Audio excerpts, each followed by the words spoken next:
ಆತ್ಮೀಯರೇ, ಒಬ್ಬ ನ್ಯಾಯಾಧೀಶರ ಹತ್ರ ಒಬ್ಬ ಜಡ್ಜ್ ಹತ್ರ ಒಂದು ಹೊಸ ಕೇಸ್ ಬಂತಂತೆ. ಈ ಕೇಸ್ ಏನಂತ ಹೇಳಿದ್ರೆ, ತನ್ನ ಹೆಸರನ್ನು ಕೆಡಿಸ್ತಾ ಇದ್ದಾರಂತ ಒಬ್ಬರು ಕಂಪ್ಲೇಂಟ್ ಮಾಡಿ ಒಂದು ಕೇಸ್ ಮಾಡಿದರು. ಸರಿ, ಅವರ ಕಡೆಯಿಂದ ಕೇಳಾಯಿತು. ಈಗ ಹೆಸರು ಕೆಡಿಸ್ತಾ ಇರುವಂತಹ ಆ ವ್ಯಕ್ತಿ ಹತ್ರ ನ್ಯಾಯಾಧೀಶರು ಈ ಪ್ರಶ್ನೆಯನ್ನು ಕೇಳಿದ್ರಂತೆ, ಏನಪ್ಪ ನಿನ್ನ ಮೇಲೆ ಒಂದು ಕೇಸ್ ಬಂದಿದೆ, ಏನು ಹೇಳ್ತೀಯ?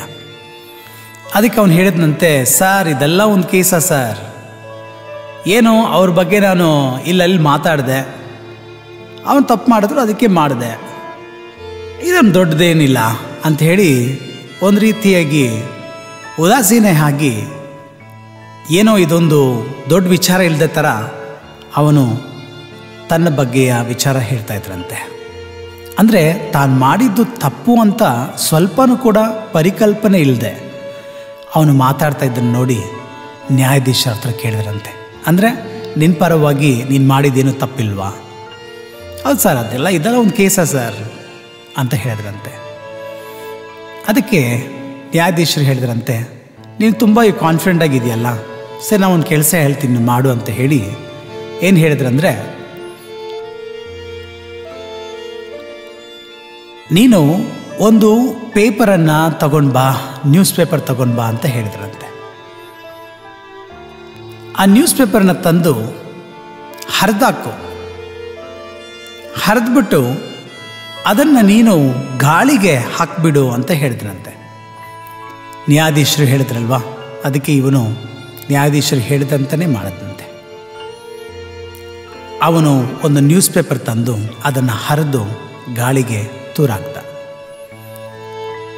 ಸರ್ ನೀವು ಹೇಳಿದ್ರಲ್ಲ ಅದು ಮಾಡಿಬಿಟ್ಟೆ, ಇದು ಏನೊಂದು ದೊಡ್ಡ ವಿಚಾರ ಅಲ್ಲ, ಬಿಟ್ಬಿಡಿ ಸರ್, ಪರವಾಗಿಲ್ಲ, ಕ್ಷಮಿಸ್ಬಿಡಿ ಅಂತ ಹೇಳಿದಂತೆ. ಸರಿ, ನಾನು ಹೇಳಿದ್ದು ನೀನು ಮಾಡಿದ್ಯಾ, ಈಗ ನೀನು ಏನು ಈ ಗಾಳಿಗೆ ತುಡಾಕಿದ್ಯಾ, ನೀನು ಹೋಗಿ ಆ ಎಲ್ಲ ಹರಿದಾಕಿರುವಂಥ ಒಂದೊಂದು ಪೀಸ್ ತಗೊಂಡು ಬಂದು ಮತ್ತೆ ನೀನು ಈ ನ್ಯೂಸ್ ಪೇಪರ್ ಥರ ಮಾಡು ಅಂತ ಹೇಳಿದ್ನಂತೆ. ಇದನ್ನು ಕೇಳಿದಂತಹ ಈ ವ್ಯಕ್ತಿಗೆ, ಸರ್ ಹೇಗೆ ಸರ್ ಸಾಧ್ಯ ಇದು, ಎಲ್ಲ ಗಾಳಿಗೆ ಹಾರೋಗ್ಬಿಟ್ಟಿರುತ್ತೆ, ನಾನು ಹೇಗೆ ಹೋಗಿ ಆಯ್ಕೊಂಡು ಬರಲಿ? ಆಗ ನ್ಯಾಯಾಧೀಶರು ಹೇಳಿದ್ರಂತೆ, ಇವಾಗ ನಿನಗೆ ಅರ್ಥ ಆಗ್ತಾ ಇದೆಯಾ, ಹೇಗೆ ನೀನು ಹಾರಿ ಹೋದಂತಹ ಈ ಒಂದು ಪೇಪರ್ ಪೀಸ್ಗಳನ್ನು ಮತ್ತೆ ನೀನು ತರಲು ಸಾಧ್ಯವಿಲ್ಲವೋ, ಹಾಗೆಯೇ ನೀನು ಈ ವ್ಯಕ್ತಿಯ ಬಗ್ಗೆ ಅವರ ಹೆಸರನ್ನು ಕೆಡಿಸಿದ್ಯಾ, ಅದು ಮತ್ತೆ ಸರಿಯಾಗೋದಿಲ್ಲ. ಆಗ ಇವನಿಗೆ ಸ್ವಲ್ಪ ಅರಿವು ಬಂತು, ಓಹ್ ಇದು ಬೇರೆ ಥರ ಇದೆ. ನ್ಯಾಯಾಧೀಶರು ಹೇಳಿದ್ರಂತೆ, ನಿನಗೆ ಶಿಕ್ಷೆ ಆಗಬೇಕು, ಯಾಕಂತ ಹೇಳಿದ್ರೆ ಮೊದಲು ನೀನು ತಪ್ಪು ಮಾಡಿದ್ದೆ ಅಂತ ನಿನಗೆ ಅರಿವು ಆಗ್ತಾ ಇಲ್ಲ. ಎರಡನೇದು, ನೀನು ಮಾಡ್ತಾ ಇರೋದು ಎಷ್ಟು ದೊಡ್ಡ ತಪ್ಪಂದರೆ, ಒಬ್ಬ ವ್ಯಕ್ತಿಯ ಘನತೆಯನ್ನು, ಒಬ್ಬ ವ್ಯಕ್ತಿಯ ಒಳ್ಳೆಯ ಹೆಸರನ್ನು ನೀನು ಕೆಡಿಸಲು ಪ್ರಯತ್ನಿಸಿದ್ಯಾ, ಇದೊಂದು ದೊಡ್ಡ ಕ್ರಿಮಿನಲ್ ಕೇಸ್ ಅಂತ ಹೇಳಿ ಅವನಿಗೆ ವಾರ್ನಿಂಗ್ ಕೊಟ್ರಂತೆ. ಆದ್ಮೇಲೆ ಎಂತಹ ಒಂದು ವಿಚಾರ ಅಲ್ವಾ? ಹಲವಾರು ಬಾರಿ ಬೇರೆಯವ್ರ ಬಗ್ಗೆ ನಾವು ತಪ್ಪಾದ ವಿಚಾರಗಳನ್ನು ಸುಮ್ಮನೆ ಕಳಿಸ್ಬಿಡ್ತೀವಿ ವಾಟ್ಸಪ್ಪಲ್ಲೆಲ್ಲ.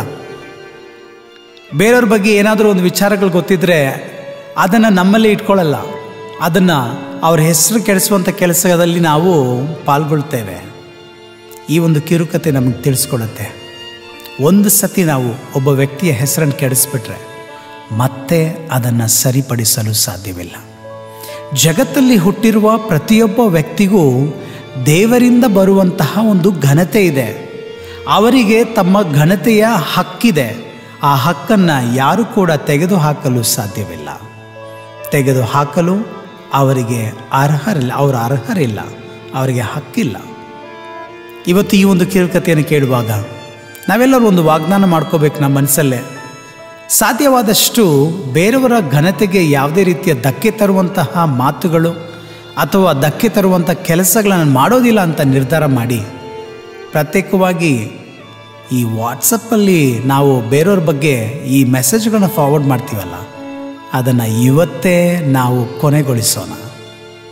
ಯಾವತ್ತು ನಾವು ಬೇರೆಯವರ ಘನತೆಯನ್ನು ಹೆಚ್ಚಿಸುವ ಕೆಲಸವನ್ನು ಮಾಡ್ತೀವಿ, ಯಾವತ್ತು ನಮ್ಮ ಜೀವನದಲ್ಲಿ ನಂಬಿಕೆ ಬರುತ್ತೆ, ಬೇರೆಯವ್ರ ಜೀವನದಲ್ಲೂ ನಂಬಿಕೆ ನಾವು ಹುಟ್ಟಿಸ್ತೇವೆ. ಯಾಕಂದರೆ ನನ್ನ ಸುತ್ತಲೂ ಒಳ್ಳೆಯವರಿದ್ದಾರಂತ ಗೊತ್ತಾದರೆ ಸಾಕು, ನಂಬಿಕೆ ಅದು ಹುಟ್ಬಿಡತ್ತೆ. ಎಷ್ಟೇ ಕಷ್ಟ ಬಂದರೂ ಪರವಾಗಿಲ್ಲ, ನನ್ನ ಜೊತೆ ಜನರಿದ್ದಾರೆ, ಒಳ್ಳೆಯವರಿದ್ದಾರೆ, ಅವ್ರು ನೋಡ್ಕೊತಾರೆ ಅಂತ ನಂಬಿಕೆ ಅವ್ರಿಗೆ ಬರುತ್ತೆ. S friends, let's spread hope. ಭರವಸೆಯನ್ನು ಹರಡೋಣ, ಇತರರ ಘನತೆಯನ್ನು ಕಾಪಾಡೋಣ. ಆ ಘನತೆಯನ್ನು ಕಾಪಾಡೋದರ ಮುಖಾಂತರ ನಮ್ಮ ಘನತೆಯನ್ನು ಹೆಚ್ಚಿಸ್ಕೊಳ್ಳೋಣ. ಈ ದಿನ ನಿಮ್ಮೆಲ್ಲರಿಗೂ ಶುಭವಾಗಲಿ.